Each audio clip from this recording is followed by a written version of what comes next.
أهلا بكم يا أصدقائي في سلسلة أدوار تعليمية رائعة.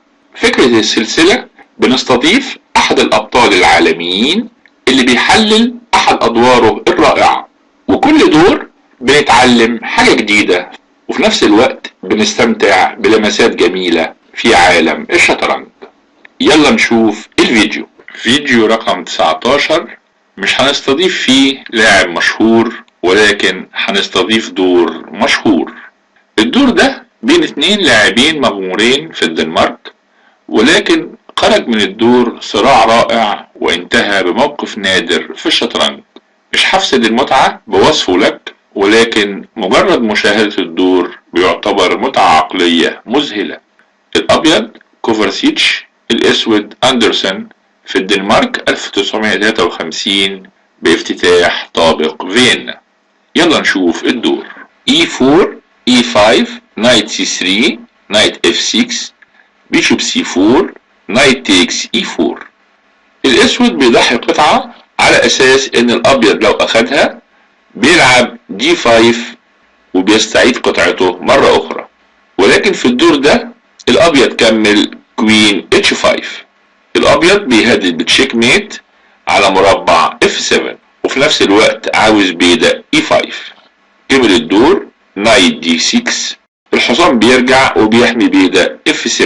بيشوب B3 نايت C6 نايت B5. الحصان في B5 بيهدد ان ياخد حصان D6 ويسترجع تاني التهديد بتشيك ميت على F7. G6 بيحاول يطرد الوزير. كوين F3. الوزير بيرجع وفي نفس الوقت لسه مصوب على ال F7. نايت F5 بيقفل الطريق بين الوزير وبين F7. كوين D5. الوزير بينتقل ل D5 وبيحيي تاني التهديد بالتشيك ميت على ال F7. نايت H6. الحصان بيرجع بيحمي مربع F7.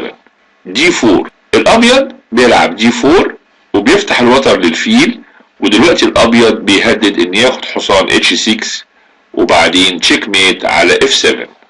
D6 بيشوب تيكس H6 بيشوب E6 بيهدد الوزير وبعد كده ياخد الفيل. كوين F3 بيشوب تيكس B3 بيتخلص من الفيل المزعج. بيشوب تيكس F8. بيشوب A4. الأسود بينجو بفيله وبيهدد حصان B5. بيشوب G7. والأبيض بينجو بفيله وبيهدد رخ H8. روك G8. دي نقلة سيئة. المفروض الأسود في الموقف ده يلعب بيشوب تيكس B5، ولكن هو لعب روك G8 بيهدد فيل G7. كمل الدور. بيشوب F6 عايز الوزير. كوين D7 نايت A3 نايت تيكس D4. الأسود بياخد بيدا D4 وبيهدد الوزير. كوين H3 كوين تيكس H3 نايت تيكس H3 نايت تيكس C2 تشيك. الأسود فاز ببيدا وبيدي شوكة للملك والرخ. نايت تيكس C2 بيشوب تيكس C2 روك C1. الرخ الأبيض عايز الفيل ومن وراه بيدا C7. بيشوب E4. الفيل بيتحرك وطالب بيدا G2. نايت G5 بيشوب تيكس G2. الأسود فاز ببيدا وفي نفس الوقت عاوز الرخ، وهنا الأبيض بيلعب روك تيكس C7. الأبيض بيضحي برخه في سبيل إنه يسيطر على الصف السابع. لو كان الأبيض ملعبش روك تيكس C7 ولعب مكانها نقلة زي روك G1 عاوز الفيل بيرجع ل C6 وبيقطع طريق الرخ على بيدا C7.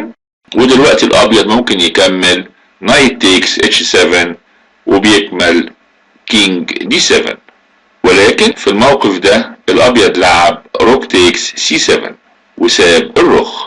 بيشوب تيكس H1 نايت تيكس F7. الأبيض عنده تهديد بالمات في نقلتين. نايت تيكس D6 تشيك. كينج F8 روك F7 تشيك ميت. ولذلك الأسود لعب بيشوب D5 بيحمي مربع F7. كمل الدور. نايت تيكس D6 تشيك. كينج F8 بيشوب G5. دلوقتي الفيل عاوز يجي من مربع H6 بتشيك ميت. روك H8. الاسود بيخلي مربع G8 عشان يبقى مربع هروب للملك بعد بيشوب H6. وفعلا بيشوب H6 تشيك، كينج G8، نايت C8. الحصان بيهدد ان يجي لمربع E7 بكش مزدوجة للملك، وفي نفس الوقت بيهاجم الفيل ويفوز بقطعة. واذا الرخ اخذ الحصان، الابيض هياخد بالرخ بكش للملك، والملك ما عندوش غير ان يجي في مربع F7، والابيض هيفوز برخ H8 مجانا. والحصيلة النهائية الابيض فاز برخين قصاد الحصان. ولذلك الاسود كمل بيشوب C6، روك G7 تشيك، كينج F8، روك تيكس B7 تشيك، بيكشف كش للملك. دلوقتي الملك ممكن يجي في مربعين، يا اما يجي في مربع G8 يا اما يجي لمربع E8. لو راح لمربع E8 بيكمل الابيض نايت D6 تشيك، كينج G8، بيشوب G5 تشيك ميت. ولذلك في الموقف ده الملك بيروح لG8 وبيكمل روك G7 تشيك، بيرجع تاني بيدي كش الطاحونة، كينج F8، والرخ بياخد بيدق A7 وبيكشف كش بالفيل، كينج G8، روك تيكس A8، بيشوب تيكس A8. دلوقتي الموقف الاسود متفوق بفرق قصاد بيدق زيادة، والدور لحد دلوقتي ممكن نقول عليه دور هجومي عادي بيتميز باستعمال ادوات التكتيك. ولكن نقلة الابيض اللي جاية هي اللي دخلت الدور واللاعبين التاريخ. نايت D6. الحصان بيمنع الملك من انه يروح لمربع F7، والفيل منع الملك ان يروح لمربع F8 او لمربع G7، وبذلك الملك في حالة مات مخنوق. وفي نفس الوقت الملك حابس الرخ، والرخ ملهاش اي حركة.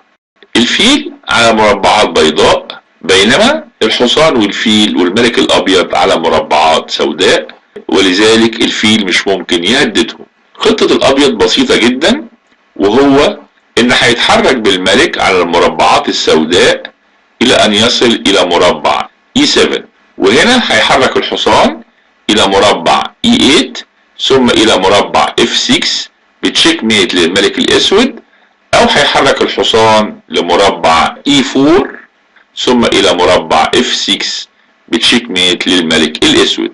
والفيل الابيض مش هيقدر يمنع الملك من الوصول الى مربع E7. وكده لو احنا احصينا عدد النقلات، الملك هيوصل لمربع E7 في 8 نقلات، والحصان هيوصل لمربع F6 في نقلتين. يبقى الابيض محتاج ل10 نقلات بدون اي تدخل من الاسود عشان يدي تشيك ميت للملك الاسود. الحقيقة الاسود ممكن يزود هذه النقلات نقلتين كمان، بانه يخلي الفيل بتاعه بطريقة ما في مربع C6 في وقت معين، بحيث ان يمنع الحصان من انه يجي لمربع E8 او لمربع E4. وهنا الابيض بيعمل حل بسيط، وهو اللي بيلعب بدأ البي الى B4 ثم الى B5، بيهدد فيل C6، والفيل حسب ما هيتحرك حسب ما الحصان هيروح للE8 او للE4 ثم الى F6 بتشيك ميت. الحقيقة موقف نادر جدا ان هو يحصل في الشطرنج، وبكده دخل الدور التاريخ. تعال نشوف احد السيناريوهات اللي ممكن يمشي بيها الدور حتى النهاية. بيشوب D5، كينج D2. الملك هيسير في طريقه على المربعات السوداء لحد ما يوصل لمربع E7. بيشوب تيكس A2، كينج C3، بيشوب E6، كينج B4، بيشوب A2، كينج C5، بيشوب E6، كينج B6. الملك بيسير في طريقه لمربع E7، بيشوب A2، كينج C7، بيشوب E6، كينج D8، بيشوب A2، كينج E7. ودلوقتي الملك وصل لمحطته النهائية على E7، بيشوب D5. ودلوقتي الحصان هيبدأ رحلته لمربع F6، وبما ان الفيل مانع مربع E4 يبقى الحصان هيوصل ل F6 عن طريق E8. نايت E8 بيشوب A2 نايت F6 تشيك ميت. ودلوقتي اقول لكم الى اللقاء مع فيديو قادم ودور رائع جديد.